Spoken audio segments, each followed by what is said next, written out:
Ahoj turisti, šlapem hore Novou Hoľou na Donovaloch a oproti iným turistom mám brutálnu výhodu.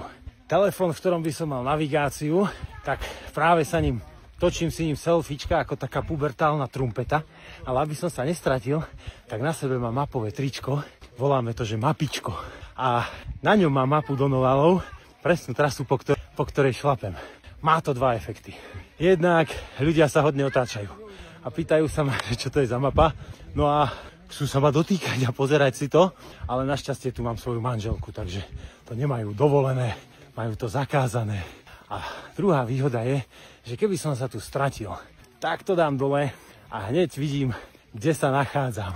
No a takéto štýlové mapové tričko, aj takéto štýlové multifunkčné šatky. Mapová funkčná šatka, v skratke Mafuša, si môžete potom kúpiť u nás na e-shope čarovné-slovensko.sk alebo choďte priamo na stránku mapicko.sk a je úplne jedno, píše sa to s tvrdými, akože mapy, ale máme aj mapicko.sk s mäkkými pre tých, čo nechodili do školy alebo myslia na pixoviny, hej. Takže vás pozdravujem a pokračujem v túre.